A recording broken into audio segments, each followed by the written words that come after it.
बच्चों ऑडियो आ रही है सबको?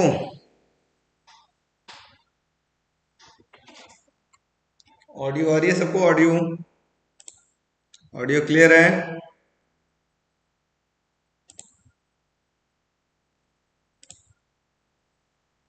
ऑडियो सबको क्लियर है? चलिए क्लास स्टार्ट करते हैं। हम लोग बात करेंगे आज इलेक्ट्रोस्टैटिक के बारे में, ठीक है? हाँ, गुड इवनिंग आदित्य। हाँ बेटा, गुड इवनिंग सबको। बस जस्ट क्लास स्टार्ट कर रहे हैं हम लोग। इलेक्ट्रोस्टैटिक का जो इम्पोर्टेंट टॉपिक है, जो बोर्ड एग्जाम के पर्पज से है, जो बोर्ड एग्जाम में आपके पास पूछे जाएंगे, उनको आज हम लोग डिस्कस करेंगे, ठीक है? उन्हीं टॉपिक को देखा जाएगा जो ज़्यादा इम्पोर्टेंट है, जिनको हमको ज़्यादा फोकस करना है।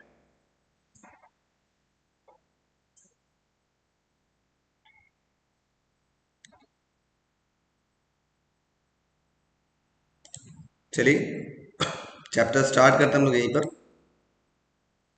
जो है उनके साथ। चैप्टर है आपके पास इलेक्ट्रोस्टैटिक। इलेक्ट्रोस्टैटिक इसके अंदर पहला आपको फंडामेंटल याद रखना है, क्या क्या चीज सबसे ज्यादा इंपॉर्टेंट है, किस किस पे हमको फोकस करना है। तो सबसे पहला जो आपके पास है वो है कूलम्स लॉ, ठीक है? या अभी उससे पहले कुछ छोटे छोटे क्वेश्चंस आते हैं, जैसे ग्लास रॉड को किसके साथ रब किया जाए, है ना, और ग्लास रॉड पे कैसा चार्ज आएगा। तो मैंने एक सिंपल सा तरीका बताया था, दो क्वेश्चन बहुत ज्यादा पूछे जाते हैं।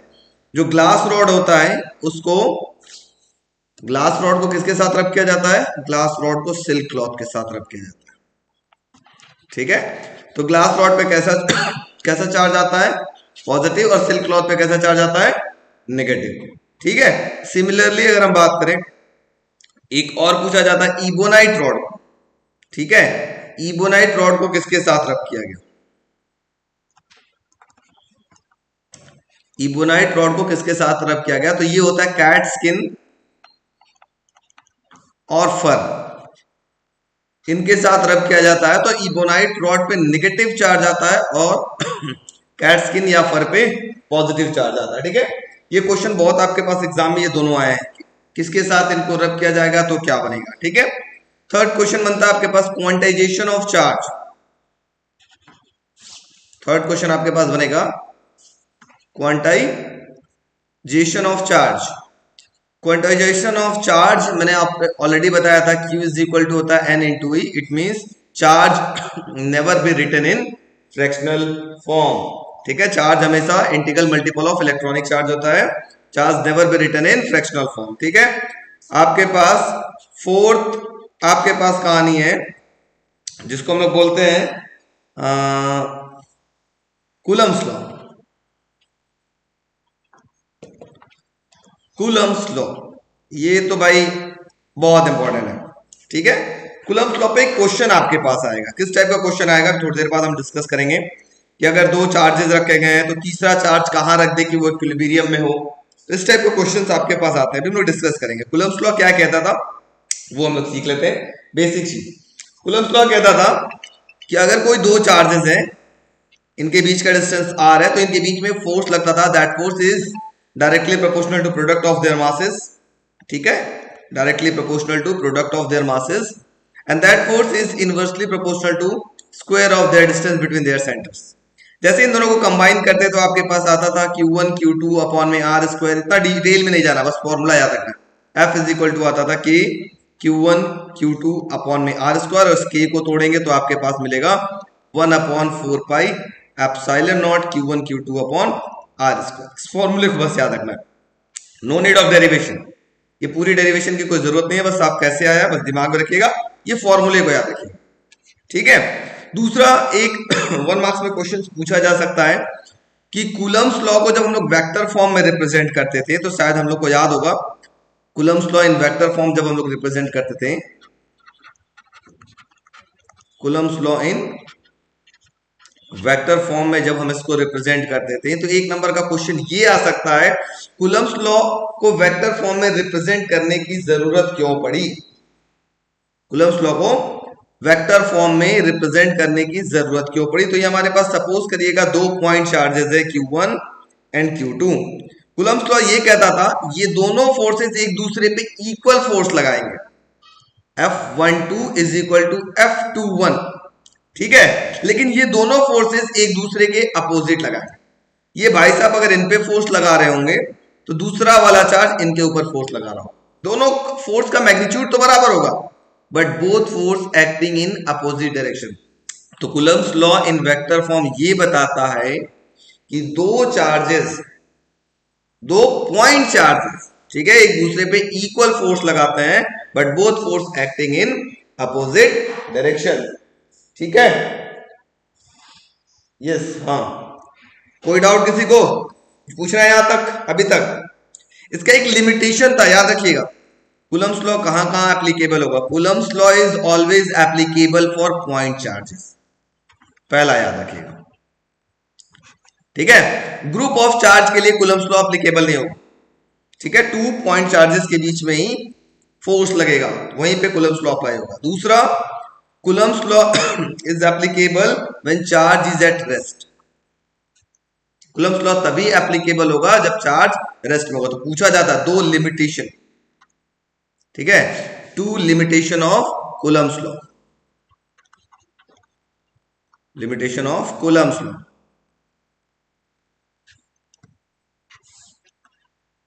ठीक, तो हमारे पास कुछ एक एक नंबर का क्वेश्चन बन गया, फटाफट थोड़ा सा दिमाग में आ गया कि ग्लास रॉड को किसके साथ रब किया गया था? ग्लास रॉड को रब किया था सिल्क क्लॉथ के साथ। ग्लास रॉड पे पॉजिटिव चार्ज, सिल्क क्लॉथ पे नेगेटिव चार्ज। उसी तरीके से इबोनाइट रॉड को रब किया गया था कैट स्किन के साथ या फर के साथ। तो इबोनाइट रॉड पर नेगेटिव चार्ज, कैट स्किन या फर पर positive charge. Quantisation of charge क्या होता है? क्वांटाइजेशन ऑफ चार्ज ये बोलता है it is an integral multiple of electronic charge, और you can also say that charge never be written in fractional form. Coulomb's law का formula याद रखना है। कूलम्स लॉ को वेक्टर फॉर्म में रिप्रेजेंट करने की जरूरत क्यों पड़ी? कूलम्स लॉ को वेक्टर फॉर्म में रिप्रेजेंट, या Coulomb's law in vector form क्या बताता है?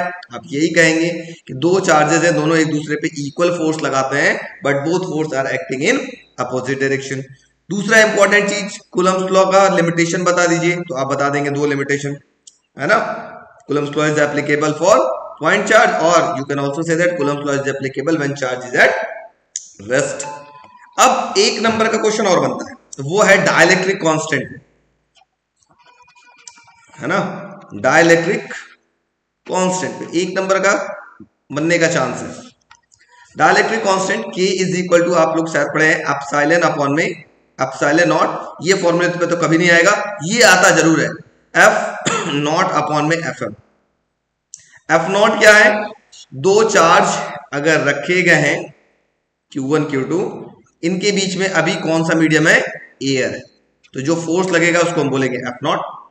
अब इन्हीं को उठा करके, ये पूरी सिस्टम थी, यहां पर ला दिया और इनके बीच में एयर के बजाय हम कोई डाइलेक्ट्रिक मीडियम रख दिए, ठीक है, कोई डाइलेक्ट्रिक मीडियम रख दिए, तो इनके बीच में जो फोर्स लगेगा तो उसको हम बोलते हैं एफ एम। डाइलेक्ट्रिक मीडियम का मतलब कोई नॉन इंसुलेटिंग मटेरियल, पेपर रख दिया, माइका रख दिया, कुछ ऐसा चीज रख देते हैं। मान लो ये हमने पेपर रख दिया, सॉलिड, एक इस तरीके से मैंने एक पेपर रख दिया दो चार्जेस के बीच में, तो ये एक डाइलेक्ट्रिक का काम करेगा। तो इनका फोर्स चेंज हो जाता है, कम हो जाता है। अब कभी कभी आता है कितना कम हो जाता है, ऐसे क्वेश्चन आते हैं। ये फॉर्मूला बहुत इंपॉर्टेंट है, एक नंबर आपको देकर जाएगा कंफर्म, है ना। कि अगर दो चार्जेस हैं, एयर में रखे गए हैं, इनमें फोर्स लग रहा है आपके पास 6 न्यूटन का, ठीक है, जब एयर में रखे गए थे तो, और बोल रहा है कि उसके बीच में एक डाइलेक्ट्रिक इंसर्ट कर दिया गया जिसका डाइलेक्ट्रिक कांस्टेंट मान लेते हैं 6 है।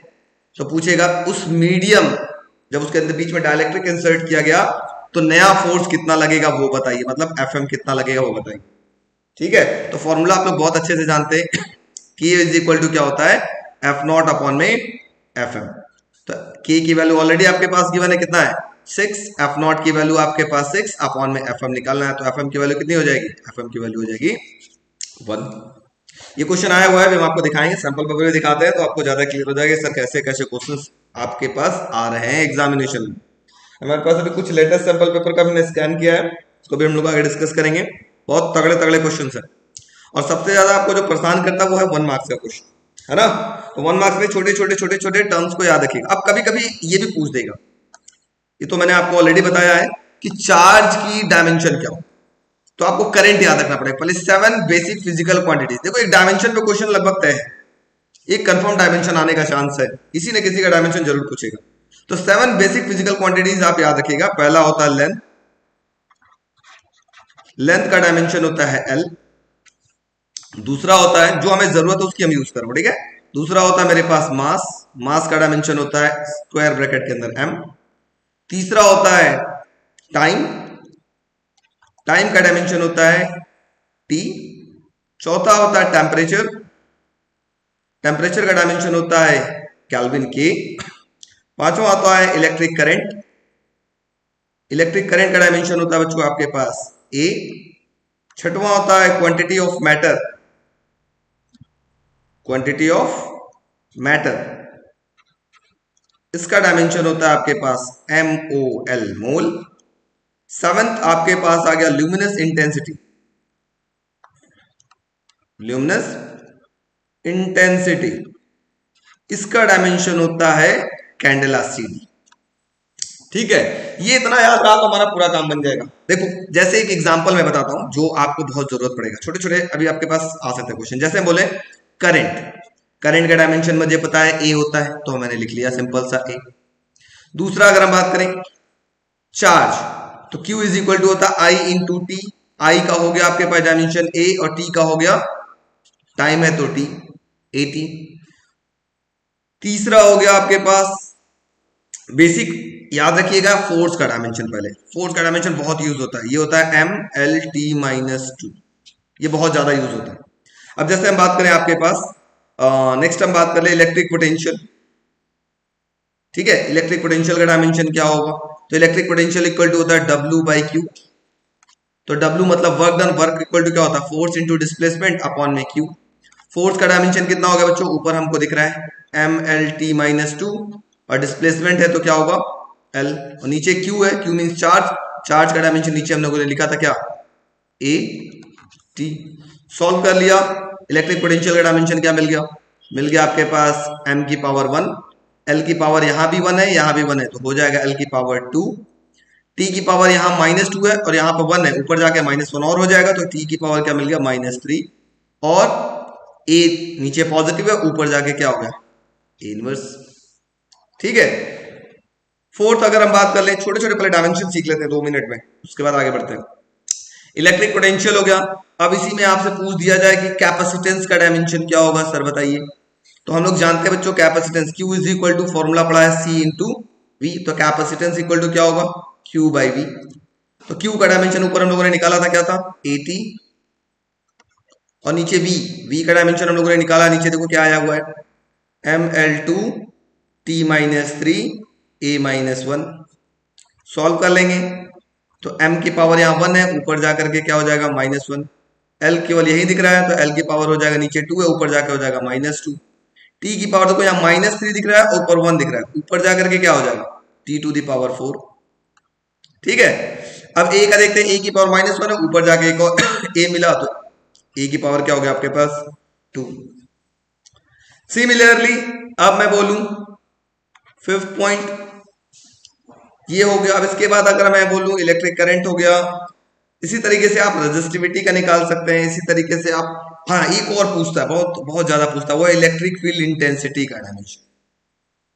ठीक है, क्या होता है, तो हम लोगों ने पढ़ा है E इज इक्वल टू होता है बच्चों F by Q. E is equal to क्या होता है F बाई क्यू।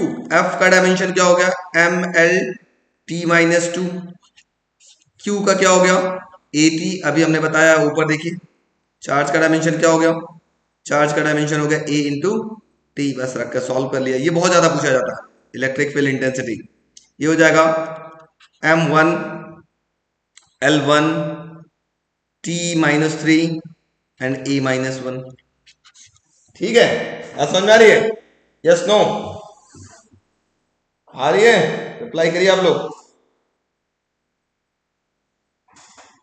इसको जिसको समझ में आ रही है रिप्लाई करिए, यस नो बताते चलिए, कम से कम दिखेगा कि आपको समझ में आ रहा है कि नहीं। चैट बॉक्स में लिख सकते हैं यस नो। क्लियर? और वेरी गुड। सिर्फ अभी एक ही बच्चा लाइव है? लाइव तो बहुत है, रिप्लाई सबका आना चाहिए। Very good very good. चलो नेक्स्ट आगे बढ़ते हैं। अब देखो, अब आगे थोड़ा सा बढ़ते हैं। तो हम लोगों ने डायमेंशन देख लिया। अब एक नंबर का क्वेश्चन ये आ सकता है कि which force is stronger, electrostatic force या ग्रेविटेशनल फोर्स? तो आप बताएंगे electrostatic force is stronger than gravitational force. अगर एक नंबर में ऐसा तो आएगा नहीं, क्योंकि अब एक नंबर का रिटर्न नहीं आ रहा है, एक नंबर का आपका ऑब्जेक्टिव ही है। दो नंबर में रिटर्न में आ सकता है कि कैसे प्रूव करेंगे कि इलेक्ट्रोस्टैटिक फोर्स ग्रेविटेशनल फोर्स से बड़ा है। तो अब दो तरीके से बता सकते हैं। दो नंबर में आ रहा था, दो नंबर जैसा आंसर दे दीजिए। बताइएगा किसी पेपर को लिया और पेन को रख किया हेयर पे और दोनों को एक दूसरे के पास लाया और हाथ हटा दिया, तो जो फोर्स स्ट्रांग होगा वो अपने तरफ खींच लेगा। तो हम क्या पाते हैं कि भाई जैसे ही मैंने एक पेन को रब किया हेयर पर या कॉम को रब किया हेयर पर और कुछ पीस ऑफ पेपर के पास लाते हैं, तो हम जैसे ही हाथ हटाते हैं तो देखते हैं पीस ऑफ पेपर इस कॉम की तरफ अट्रैक्ट होता है। इसका मतलब हम ये कह सकते हैं ये इलेक्ट्रोस्टैटिक फोर्स लग रहा है। अगर ग्रेविटेशनल फोर्स स्ट्रॉन्गर होता तो ये पेपर नीचे गिर गया होता। तो किसकी तरफ अट्रैक्ट हो गया? कॉम की तरफ। तो हम बोल देंगे क्या, electrostatic force is stronger than the gravitational force. चलो आगे बढ़ते हैं, बात करते हैं इलेक्ट्रिक फील्ड। फॉर्मूला याद रखिएगा, इलेक्ट्रिक फील्ड इंटेंसिटी का फॉर्मूला होता है E is equal to F by Q naught. फटाफट याद रखिएगा। हाँ, अब इसका नोट याद रखिएगा, बहुत इंपॉर्टेंट, एग्जाम में बहुत बार पूछा गया है कि इसका एसआई यूनिट क्या होता है। तो देखो यहां से एसआई यूनिट हो गया न्यूटन पर कूलम। थोड़ी देर बाद एक और फॉर्मूला दिखाई देगा, E is equal to minus का डीवी बाई डी आर, इसको हम पोटेंशियल ग्रेडियंट बोलते हैं। आप ऑलरेडी पढ़ चुके होंगे जिनको याद होगा। तो अब यहां से भी आता है, पहचानिए ये किसकी एसआई यूनिट है। जैसे यहां पर लिखा होगा वोल्ट पर मीटर, वोल्ट पर मीटर ऐसे दे देंगे और बोलेगा आइडेंटिफाई ये इस किस फिजिकल क्वांटिटी की ये एसआई यूनिट है। तो आप बताएंगे किसकी है, इलेक्ट्रिक फील्ड इंटेंसिटी की है। ठीक है। दूसरा, electric field intensity due to a point charge. Formula एक और इंपॉर्टेंट है, फॉर्मूला याद रखिएगा, नो नीड ऑफ डेरिवेशन। वो है 1/4 pi epsilon naught Q by R square. ये formula electric field intensity due to a point charge, यही use होगा, very important, at axial point और इक्वेटोरियल पॉइंट का इलेक्ट्रिक फील्ड इंटेंसिटी निकालने में ये फॉर्मूला आपका यूज होगा, बहुत ज्यादा यूज होगा। ठीक है। तो पहले फॉर्मूला याद रख लेते हैं, फिर से एक बार थोड़ा जल्दी से रिवाइज करते हैं, सब कुछ भूलना नहीं है। ग्लास रॉड को किसके साथ रब किया गया, सिल्क क्लॉथ के साथ। ग्लास रॉड पे पॉजिटिव चार्ज, सिल्क क्लॉथ पे नेगेटिव चार्ज। उसी तरीके से इबोनाइट रॉड को किसके साथ रब किया गया, इबोनाइट रॉड को कैट स्किन या फर, दोनों में से कुछ भी हो सकता है। ठीक है, कैट स्किन या फर के साथ रब किया गया। तो इबोनाइट रॉड पे नेगेटिव चार्ज और फर पे पॉजिटिव चार्ज आ गया। क्वांटाइजेशन ऑफ चार्ज याद रखिएगा, फॉर्मूला काम आएगा। कूलम्स लॉ फॉर्मूला याद रखिएगा, बहुत यूज होगा। नेक्स्ट बात करते हैं Coulomb's law in vector form की जरूरत क्यों पड़ी। Coulomb's law in vector form ये बताता है दो चार्ज हैं, दोनों एक दूसरे पे इक्वल फोर्स लगा रहे हैं, but both force are acting in opposite direction. Coulomb's law की लिमिटेशन क्या है, कूलम्स लॉ की दो इंपॉर्टेंट लिमिटेशन है। पहला, Coulomb's law is applicable for point charge. दूसरा है Coulomb's law is applicable when charge is at rest. फिर डाइलेक्ट्रिक कांस्टेंट क्या होता है, डाइलेक्ट्रिक कांस्टेंट क्या होता है, it is the ratio of permittivity of medium to the permittivity of free space, or you can also say that it is the ratio of force between two charges in air, है ना। ये देखो ये air था, air में जो force लग रहा है उसको डिवाइड कर देंगे मीडियम में जो फोर्स लग रहा हो उसके, उन दोनों के रेशियो को हम बोलते हैं डाइलेक्ट्रिक कांस्टेंट। ये डायमेंशनलेस क्वांटिटी होती है, इसकी कोई डायमेंशन नहीं होती, m0 l0 t0, इसकी कोई यूनिट भी नहीं होती क्योंकि ये रेशियो है। ठीक है, एक एग्जांपल मैंने आपको यहाँ दे दिया, ये एग्जांपल ध्यान में रखिएगा। फिर कुछ बेसिक्स आपको डायमेंशन याद रखने पड़ेंगे, ये डायमेंशन आने के चांसेस होते हैं। ठीक है, ये 3-4 याद हो गया ना, निकालने का तरीका आपको पता चल गया, जैसे मैंने बताया है वो याद हो गया तरीका, तो आप किसी का भी डायमेंशन निकाल सकते हैं, कोई भी बेहतरीन से बेहतरीन, कोई भी कितना टफ से टफ आए आप आराम से निकाल लेंगे। चलिए, फिर इसके बाद हमने बात किया electric field intensity. Electric field intensity का फॉर्मूला होता है E is equal to F by Q naught. इसकी दो ऐसा यूनिट होती है, पहचानना आपको पड़ेगा, अगर इस फॉर्मूले का यूज कर रहे हैं, F/Q0 न्यूटन पर कूलम, अगर माइनस dV/dr तो वोल्ट पर मीटर। और ये फॉर्मूले से ही सारा डेरिवेशन होगा, जो भी डेरिवेशन होगा इलेक्ट्रिक फील्ड इंटेंसिटी, चाहे आप गॉस थ्योरम में लगाएंगे तो ज्यादातर आप यही फॉर्मूला यूज करेंगे। इसको हम KQ/R² भी बोलते हैं, शायद याद होगा आप लोग, है ना। KQ/R² भी बोला जाता है। K की वैल्यू क्या होती है? 1/4πε0। ठीक है, अब याद रखना है, very very very very important, 1 number का क्वेश्चन, फील्ड लाइंस की क्वेश्चन। इलेक्ट्रिक फील्ड लाइंस क्या होती है? It is an imaginary line, है ना। इलेक्ट्रिक फील्ड लाइंस किधर से किधर जाती है? पॉजिटिव से निकलती है, नेगेटिव पर जाकर के खत्म हो जाती है, टर्मिनेट हो जाती है। ठीक है, इसकी प्रॉपर्टीज याद रखना है, बहुत इंपॉर्टेंट है। पहली property, electric field lines originate from positive charge and terminate at negative charge. दूसरी property, electric field lines never form a close loop. मतलब देखो, पॉजिटिव से नेगेटिव तो गया, क्या नेगेटिव से पॉजिटिव आ रहा है क्या? नो, ऐसा नहीं आता। क्लोज लूप नहीं बना। लूप का मतलब होता है जहां से चले वापस वहीं आ जाए, ऐसा नहीं होता। पॉजिटिव जाकर नेगेटिव पे खत्म, वापस नेगेटिव से पॉजिटिव नहीं होता।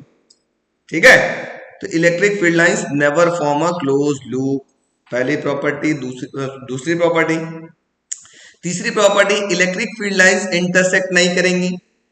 क्यों नहीं करेंगी? क्योंकि जब वो इंटरसेक्ट करेंगे तो at a point of intersection दो टेंजेंट दिखाई देगा, ये दो टेंजेंट। ये दो टेंजेंट क्या रिप्रेजेंट करेगा? To direction of electric field lines, एक ये डायरेक्शन बताएगा, दूसरा ये बताएगा, जो कि पॉसिबल नहीं है। इलेक्ट्रिक फील्ड लाइंस की डायरेक्शन यूनिडायरेक्शनल होती है। ठीक है, एक ही डायरेक्शन में चाहता है। तो पहली प्रॉपर्टी क्या थी? Electric field lines directed from positive से नेगेटिव, हमेशा पॉजिटिव से नेगेटिव की तरफ जाएगा। दूसरा, दो इलेक्ट्रिक फील्ड लाइंस कभी इंटरसेक्ट नहीं करेंगे। तीसरा, electric field lines never form a close loop, ये क्लोज लूप फॉर्म नहीं करेगा। चौथा, बहुत सारे ऐसे प्रॉपर्टीज हैं। फोर्थ आपके पास प्रॉपर्टीज है इलेक्ट्रिक फील्ड लाइंस का, आप कह सकते हैं इलेक्ट्रिक फील्ड ओरिजिनेटेड वाला तो हो ही गया, और ये भी हो गया। नेक्स्ट बोल सकते हैं electric field lines is always normal to the surface of a conductor. जो भी कंडक्टर होगा, मान लीजिए ये कंडक्टर है, इस कंडक्टर से इलेक्ट्रिक फील्ड लाइंस कैसी होगी? एकदम नॉर्मल होगी, ऐसे ऐसे नॉर्मल होगी हमेशा। ठीक है, तो ये कुछ प्रॉपर्टीज है, याद रखिएगा।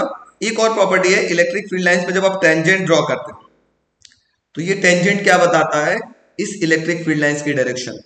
ठीक है, तो इतना ध्यान नहीं रखना, आपको ये प्रॉपर्टी याद रखना है। और क्यों दो इलेक्ट्रिक फील्ड लाइन इंटरसेक्ट नहीं कर रहा है, ये प्रॉपर्टी याद रखना है। और तीसरी प्रॉपर्टी कि ये कभी क्लोज लूप फॉर्म नहीं करता, ये प्रॉपर्टी याद रखना है। ये तीन प्रॉपर्टी एग्जाम में आ सकता है। ठीक है, दो, इलेक्ट्रिक फील्ड लाइंस इंटरसेक्ट नहीं करेगा, इलेक्ट्रिक फील्ड लाइंस सरफेस के परपेंडिकुलर होता है। क्यों होता है, नेक्स्ट चैप्टर में आपको हम दिखाएंगे जब इक्विपोटेंशियल सरफेस पढ़ाएंगे तो। और तीसरा, electric field lines close loop क्यों फॉर्म नहीं करता। ठीक है, तो क्यों नहीं करता? क्योंकि पॉजिटिव से ज्यादा नेगेटिव पे टर्मिनेट हो जाता, तो क्लोज लूप तो फॉर्म ही नहीं हुआ। इसी वजह से कहते हैं electric field lines never form a close loop. तो इसमें क्वेश्चन कैसे आता है? पहला आएगा कि आप इसका फील्ड लाइंस बनाइए। ठीक है, पहला क्वेश्चन आ जाएगा कि आप Q इज ग्रेटर देन 0, पहचानिए कौन सा फील्ड है। Q इज ग्रेटर देन 0 का मतलब जो चार्ज है 0 से बड़ा है, 0 से बड़ा है, इसका मतलब कैसा चार्ज होगा? पॉजिटिव होगा। और पॉजिटिव से फील्ड लाइंस कैसी जाएगी? दूर, क्योंकि हमने पढ़ा है पॉजिटिव से फील्ड लाइंस क्या होती है? दूर, ऐसे निकलेगा, ऐसे। पॉजिटिव से फील्ड लाइंस ऐसे निकलेगा, ऐसे निकलेगा, ऐसे जाएगा, ऐसे निकलेगा। ठीक है, अगर यही दे दें second point, Q is less than 0, less than 0 का मतलब 0 से छोटा, 0 से छोटा का मतलब ये चार्ज कैसा होगा? ये चार्ज होगा नेगेटिव। नेगेटिव चार्ज है तो हम लोग जानते हैं नेगेटिव की तरफ फील्ड लाइंस ऐसे आती है, नेगेटिव की तरफ आएगी फील्ड लाइंस, ऐसे आएगी, ऐसे आएगी, नेगेटिव की तरफ फील्ड लाइंस आएगी ऐसे। ठीक है, ऐसे फील्ड लाइंस आएगी आपके पास नेगेटिव की तरफ।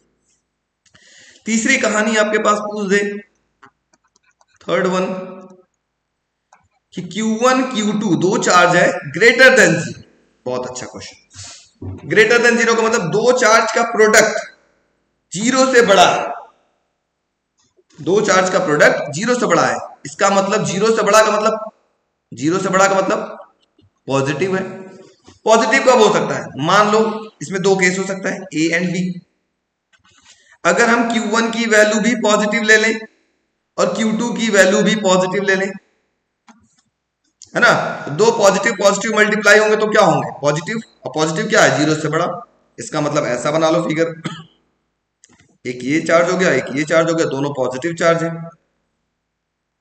और बीच में क्या करना, एक लाइन ड्रॉ कर लेना इनके बीचों बीच में, ऐसे डॉटेड लाइन कर लेना। ठीक है, अब यहां से फील्ड लाइंस निकालना और इसके पैरेलल लेके चले जाना, पहला फील्ड लाइंस पॉजिटिव से दूर, ऐसे ऐसे ऐसे, ये चीज यहां से भी पॉजिटिव से दूर, ऐसे,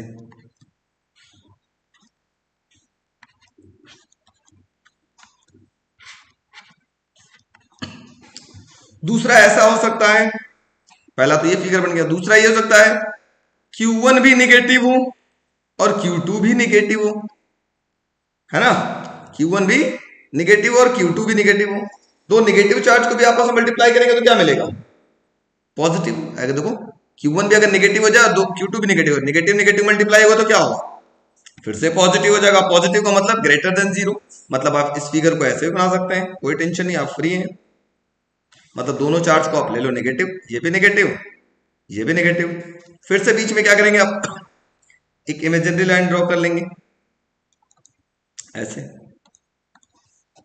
ठीक।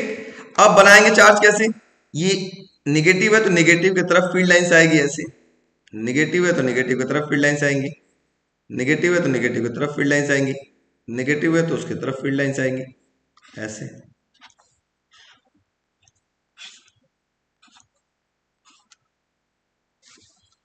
ऐसे बना लेंगे आप, ऐसे आपके पास हो गया। ठीक है, तो इसके दोनों में से कोई भी केस आप बना सकते हैं, आप ये भी बना सकते हैं, ये भी बना सकते हैं, सिंपली, ऐसा नहीं कि दोनों आपको बना के दिखाना है, कोई एक बना दीजिएगा, काम बन जाएगा। थर्ड केस अगर बोल दे इसमें, नेक्स्ट केस, फोर्थ केस, कि Q1 Q2 is less than zero, less than zero का मतलब होगा जीरो से छोटा, जीरो से छोटा का मतलब होगा नेगेटिव, मान लेते हैं, और निगेटिव कब होगा, अगर इन दोनों में से कोई एक चार्ज निगेटिव हो जाए, मतलब या तो Q1 निगेटिव हो जाए तो Q2 पॉजिटिव हो जाए, क्योंकि नेगेटिव और पॉजिटिव मल्टीप्लाई करेंगे तो वापस में क्या आएगा, नेगेटिव, क्योंकि यहां दो प्रोडक्ट हो रहा है। ठीक है, तो इनका आपके पास फील्ड लाइंस कैसे बनेगी, किसी को भी आप नेगेटिव ले सकते हैं, Q1 को या Q2 को, तो मान लेते ये पॉजिटिव, ये नेगेटिव, इसका फील्ड लाइंस तो बहुत आसान है, पॉजिटिव से गया नेगेटिव की तरफ, पॉजिटिव से गया नेगेटिव की तरफ, पॉजिटिव से गया नेगेटिव की तरफ, इंटरसेक्ट मत करा दीजिएगा, नहीं तो एग्जामिनर बहुत चालाक होता है, कहेगा देखो ये लड़का, इसका तो काटो, जहां मिले नंबर काटो, 70 पहुंचेंगे ना तो फिर कटौनी स्टार्ट हो जाती है, 70 छोड़े 65 और प्लस जाता है ना तो एग्जामिनर खोजने लगता है आपकी कमियों, तो हमको कमी देना ही नहीं है, काटेगा ही नहीं, कहीं से बच जाएंगे हम लोग। क्लियर हुआ बच्चों, समझ में आया, एक बार रिप्लाई कर दीजिए yes no, very good, Ayush Rai, Abhinav Rai, very good, Aditya Chauhan, Amrita Yadav, Aryan Verma, very good, शाबाश। चलो, तो ये थी इलेक्ट्रिक फील्ड लाइंस। अब हम लोग थोड़ा सा और बात आगे कर लेते हैं, वो है इलेक्ट्रिक डाइपोल। ठीक है, नेक्स्ट बात कर लेते हैं इलेक्ट्रिक डाइपोल। डाइपोल क्या होता है, system of two equal and opposite charges, मतलब एक प्लस क्यू हो जाए और एक माइनस क्यू हो जाए, इनके बीच में कुछ ना कुछ छोटा सा डिस्टेंस होगा, उस डिस्टेंस को हम 2a बोल सकते हैं या 2l ले सकते हैं, इसी को हम बोलते हैं डाइपोल। डाइपोल नाम से पता चला, डाई पोल, दो पोल होने चाहिए, मतलब एक पॉजिटिव हो और दूसरा निगेटिव होने चाहिए, और इनके बीच में सेपरेशन होगा ही होगा, कुछ ना कुछ होगा ही होगा, तभी इसको हम डाइपोल कहेंगे। ठीक है, जैसे HCl आप लोग नाम सुना है, HCl को तोड़ते तो मिलता है H प्लस Cl माइनस, ये डाइपोल है, क्योंकि एक पॉजिटिव और एक ही निगेटिव चार्ज है, उनके बीच में कुछ ना कुछ सेपरेशन होता है, इसी वजह से इसको बोलते हैं डाइपोल। इसमें सबसे इंपॉर्टेंट है डाइपोल मोमेंट, खतरनाक इंपॉर्टेंट है, क्या है, डाइपोल मोमेंट, ये याद रखना है, ये आता है 200%, ये आता है बोर्ड एग्जाम में। ठीक है, डाइपोल मोमेंट को रिप्रेजेंट करते हैं P P is equal to होता है 2a इंटू क्यू, ये वेक्टर क्वांटिटी होता है। 2a इंटू क्यू का मतलब क्या है, दोनों में से किसी एक चार्ज को उठा लो, चाहे पॉजिटिव को या नेगेटिव को, उनके मॉड को लेते हैं। मॉड का मतलब पॉजिटिव चार्ज का भी मॉड निकालोगे तो क्यू मिल जाएगा, और नेगेटिव चार्ज का भी मॉड ले लोगे तो क्या मिलेगा, क्यू मिल जाएगा। तो मॉड लेने को बोलते हैं मैग्नीट्यूड। क्या बोलते हैं, मैग्नीट्यूड। तो क्या होता है, it is the product of magnitude of either of the two charges, दोनों चार्जेस में से किसी भी चार्ज का मैग्नीट्यूड ले लिया गया है। तो मैग्नीट्यूड ले लोगे तो पॉजिटिव ऑलरेडी हो जाएगा, एंड डिस्टेंस बिटवीन देम, उनके बीच का डिस्टेंस, उनके बीच के डिस्टेंस के प्रोडक्ट को हम बोलते हैं डायपोल मोमेंट। पूछा जाता है ये कौन सी क्वांटिटी है, तो दिख रहा है भाई ये वेक्टर क्वांटिटी है, ये आता है, यही चीज आता है इसका नोट वाला, ये वेक्टर क्वांटिटी है। इसकी एसआई यूनिट क्या होगी ये भी पूछा जाता है, इसकी एसआई यूनिट क्या होगी, तो हमको दिख रहा है ये हो गया कूलम, और डिस्टेंस है तो क्या होगा, मीटर, इसकी एसआई यूनिट हो गई कूलम मीटर। तीसरी पॉइंट एंड वेरी इंपॉर्टेंट, इसकी डायरेक्शन किधर से किधर होती है, डायपोल मोमेंट की डायरेक्शन होती है from negative charge to positive charge. ठीक है, डायपोल मोमेंट की डायरेक्शन किधर से किधर होगी, negative charge to positive charge. याद हो गया यहां तक, यस नो, यस नो, हो गया, वेरी गुड। इसमें एक क्वेश्चन आता है फ्रिक्शनल इलेक्ट्रिसिटी में, एक नंबर का क्वेश्चन पूछा जा सकता है। जो ट्रक होता है इनफ्लेमेबल मटेरियल लेकर के जा रहा होता है, जैसे आपने देखा होगा ना इंडियन ऑयल ऐसा कुछ लेकर के जाते हैं, बड़े बड़े ट्रक्स आते हैं। वो ट्रक्स क्या होता है, उनका जो बॉडी होता है वो अर्थ के साथ, जैसे ये ट्रक आपके पास हो गया, ट्रक हो गया आपके पास इनफ्लेमेबल मटेरियल, मान लो ये ट्रक है, ये भाई साहब ट्रक है, लो मैंने ट्रक भी बना दिया खेल खेल में, ये देखो ट्रक है, आगे भी एक चक्का लगा देते हैं। ठीक है, तो इनका एक पोर्शन जो होता है बच्चों, बॉडी का कोई पोर्शन जरूर होगा जो अर्थ के साथ कांटेक्ट में होता है। ये मान लो आपके पास ग्राउंड है, ये आपके पास क्या है, ये ग्राउंड है, ये अर्थ के कांटेक्ट में होता है। क्यों होता है सर, क्यों होता है, ये क्वेश्चन आपके पास आता है कि भाई अर्थ का मतलब जो हाईली इनफ्लेमेबल मटेरियल लेकर के जा रहा है कोई ट्रक, तो उसका एक पोर्शन या कोई भी चीज मेटालिक वायर से अर्थ में क्यों कनेक्ट किया जाता है, ऐसा क्यों किया जाता है, क्यों किया जाता है, इस वजह से किया जाता है क्योंकि यहां एयर चलता है, एयर के फ्रिक्शन की वजह से ये पूरी की पूरी बॉडी चार्ज हो जाती है, पूरी की पूरी बॉडी चार्ज हो जाती है। और जैसे ही कोई अपोजिट चार्ज मिलेगा यहां स्पार्किंग होगी, और स्पार्किंग अगर थोड़ी सी भी हुई, और ये highly inflammable material, highly inflammable का मतलब होता है एक छोटी सी चिंगारी इसमें पूरे के पूरे तरीके से आग लगा सकती है। ठीक है, तो इस चीज को दूर करने के लिए क्या किया गया, अर्थिंग कर दिया गया कि जो भी चार्ज, ये बॉडी चार्ज हो रही है वो कहां चला जाए, सीधा अर्थ में चला जाए। इसको हम चार्जिंग बाय कंडक्शन मेथड भी बोले थे एक जब पढ़ाए थे। तो कंडक्शन मेथड में क्या किया था, किसी कंडक्टर को वायर के थ्रू कनेक्ट किया जाता है, तो चार्ज किधर से किधर फ्लो कर गया, फ्रॉम हायर से लोअर पोटेंशियल की तरफ फ्लो कर गया, और इसमें कोई चार्ज नहीं रहा, ये आराम से चलता रहा। देखा होगा हाईवे पे ये बहुत तेज दौड़ा दौड़ा के चलते हैं लोग, क्यों चलते हैं, रीजन यही है। ठीक है, और नहीं कनेक्ट रहेगा तो प्रॉब्लम है, आग लगने का चांस बहुत ज्यादा है, बहुत ज्यादा, है ना। ठीक है बच्चों, समझ में आया, यस नो। लाइव चलेगा बच्चे 7:30 बजे से। मिस्टर अविनेश, कौन है भाई, अविनेश जी, हाँ 7:30 बजे से। ठीक है, डेली चलेगा, आधा घंटा 1 घंटा जो भी चलना हो चलेगा। आज इतना ही रहने देते हैं, कल से हम बात करेंगे, थोड़ा सा और आगे बात करेंगे।